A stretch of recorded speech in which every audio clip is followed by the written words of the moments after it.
வணக்கம். இரவு நேர பிரதான செய்தி அறிக்கை. முதலில் தலைப்புச் செய்திகள். மருத்துவமனையிலிருந்து விடுவிக்கப்பட்ட முன்னாள் ஜனாதிபதி ரணில் விக்ரமசிங்க. புதிதாக அறிமுகப்படுத்தப்பட்ட நாணயத்தால் ஜனாதிபதியிடம் கையளிப்பு. அத்துரலிய ரத்தின தேரருக்கு விளக்கமறியல். தமிழர் பகுதிக்கு விடுக்கப்பட்டுள்ள எச்சரிக்கை. யாழ் செம்மணியில் பரபரப்பு தூண்ட அதிர்ச்சி.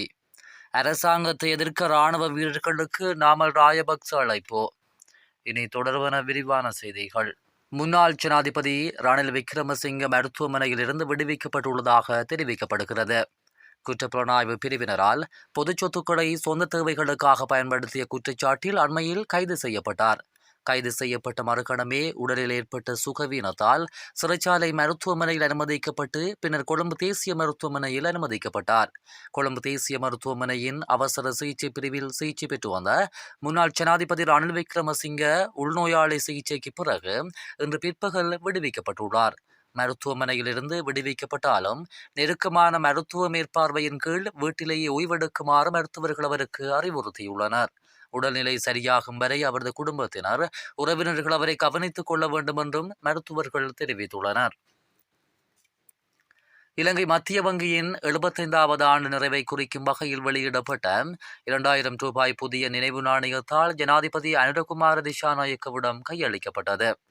மத்திய வங்கியின் ஆளுநர் கலாநிதி நந்தலால் வீரசிங்கவினால் இன்று முற்பகல் ஜனாதிபதி அலுவலகத்தில் ஜனாதிபதி அனுரகுமார திசாநாயக்கவிடம் நினைவு நாணயத்தால் கையளிக்கப்பட்டது. புழக்கத்திற்கான நினைவு நாணயத்தாளாக இது வெளியிடப்பட்டுள்ளதுடன் இந்த நாணயத்தாள் இலங்கை மத்திய வங்கியினால் வெளியிடப்பட்ட 5வது நினைவு நாணயத்தாளாகும். தேசிய அபிவிருத்திக்கான அடித்தளமாக பொருளாதார ஸ்திரத்தன்மையை மேம்படுத்துவதற்கான மத்திய வங்கியின் தொடர்ச்சியான அர்ப்பணிப்பை பிரதிபலிக்கும் வகையில் சுபிட்சத்திற்கான ஸ்திரத்தன்மை என்ற ஆண்டு நிறைவு துணைப்பொருளுக்கு ஏற்ப இந்த நாணயத்தாள் வெளியிடப்பட்டுள்ளது. முன்னாள் நாடாளுமன்ற உறுப்பினர் அத்துரலியே ரத்தின தேரர் நுகேகுடை நீதவான் நீதிமன்றத்தில் முன்னிலைப்படுத்தப்பட்டதை அடுத்து செப்டம்பர் 12 வரை விளக்கமறியலில் வைக்கப்பட்டுள்ளார். ஆகஸ்ட் 18 கொழும்பு நீதிவான் நீதிமன்றத்தில் அவரை கைது செய்வதற்கான பிடியாணை பிறப்பிக்கப்பட்டதாக போலீஸ் ஊடக பேச்சாளர் உதவி போலீஸ் அத்தியட்சகர் எவ்வு வூட்லர் தெரிவித்திருந்தார்.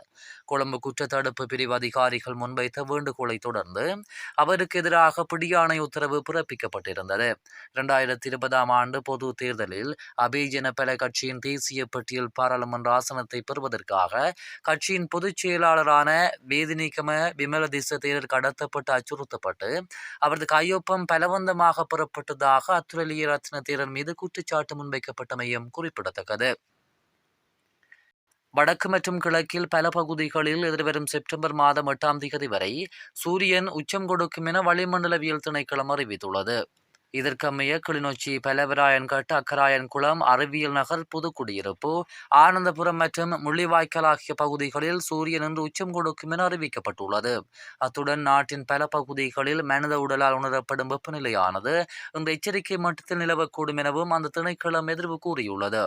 இந்த நிலையில் அதிக வெப்பமான வானிலை நிலவும் போது வெளிக்கள நிகழ்வுகளை தவிர்த்துக் கொள்வது சிறப்பானது எனவும் உடல்நிலைக்கு ஏற்ற அளவில் அதிகமான நீரை பருகுமாறும் பொதுமக்கள் அறிவுறுத்தப்பட்டுள்ளனர். மேலும் அதிக வெப்பம் தொடர்பில் பொதுமக்கள் எச்சரிக்கையுடன் செயல்பட வேண்டும் எனவும் வலியுறுத்தப்பட்டுள்ளது. செம்மணி மனித புதைக்குழியிலிருந்து இன்றைய தினம் 10 எலும்புக்கூட்டு தொகுதிகள் முற்றாக அகழ்ந்தெடுக்கப்பட்டுள்ள நிலையில் மேலும் 10 எலும்புக்கூடுகள் அடையாளம் காணப்பட்டுள்ளன. செம்மணி மனித புதைக்குழியின் 2ஆம் கட்டத்தின் 3ஆம் பகுதி அகழ்வு பணிகள் கடந்த திங்கட்கிழமை ஆரம்பிக்கப்பட்ட நிலையில் இன்றைய தினம் 5வது நாளாகவும் முன்னெடுக்கப்பட்டது. அதன்படி செம்மணி மனித புதைக்குழியின் 2ஆம் கட்ட அகழ்வு பணிகளுக்காக நீதிமன்றம் 45 நாட்கள் அனுமதி வழங்கியுள்ள நிலையில் இன்றைய தினம் 37வது நாளாக அகழ்வு பணி முன்னெடுக்கப்பட்டது. இந்த நிலையில் கட்டம் கட்டமாக இதுவரையில் 44 நாட்கள் முன்னெடுக்கப்பட்ட அகழ்வு பணிகளின் போது இன்றைய தினம் அகழ்ந்தெடுக்கப்பட்ட எலும்புக்கூட்டு தொகுதியுடன் 174 எலும்புக்கூட்டு தொகுதிகள் முற்றாக அகழ்ந்தெடுக்கப்பட்டுள்ளது.